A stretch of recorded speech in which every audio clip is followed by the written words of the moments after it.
پشتونخوا ملی عوامی پارٹی کے چیئرمین محمود خان اچکزئی نے کوئٹہ میں پریس کانفرنس کی۔ اپنی پریس کانفرنس میں محمود خان اچکزئی نے کہا کہ پشتون علاقوں میں بدامنی کے واقعات میں اضافہ، ڈکی میں بے گناہ کارکنوں کا قتل عام اور راڑہ شمس میں مسافروں کو لوٹ مار کے بعد قتل عام کیا گیا۔ افسوس کی بات یہ ہے کہ آج تک یہ معلوم نہ ہو سکا کہ قاتل کون ہے۔ اب تو ہر ناحے میں باقاعدہ زمینداروں کو دھمکیاں دی جا رہی ہیں کہ اپنی فصل کے اتنے فیصد رقم ہمارے اکاؤنٹ میں جمع کرو۔ حکومت نام کی کوئی چیز نہیں، سر عام لوٹ مار جاری ہے۔ ہمارے راستے محفوظ نہیں، مسافروں کو سر عام راستے بند کر کے لوٹا جا رہا ہے، درجنوں ٹرکوں کو ایک ساتھ جلایا جا رہا ہے۔ صرف اسمبلی میں مذمت اور فاتحہ خوانی سے مسئلے حل نہیں ہو سکتے۔ بلوچستان کے پشتون اور بلوچ علاقوں میں بدامنی عام ہو چکی ہے۔ اس پر ہماری پارٹی نے فیصلہ کیا ہے کہ ہم جرگے منعقد کر کے عوام کی رائے سے ایسا اقدام اٹھائیں گے جس سے ہمارے علاقوں کا امن بحال ہوگا۔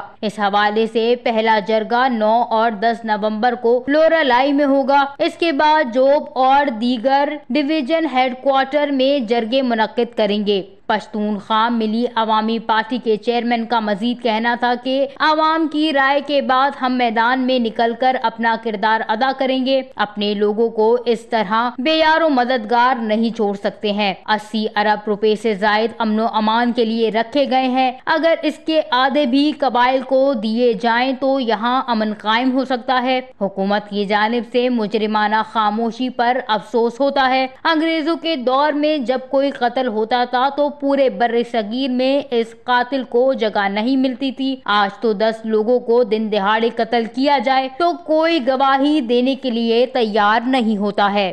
وش نیوز، کوئٹہ، بلوچستان۔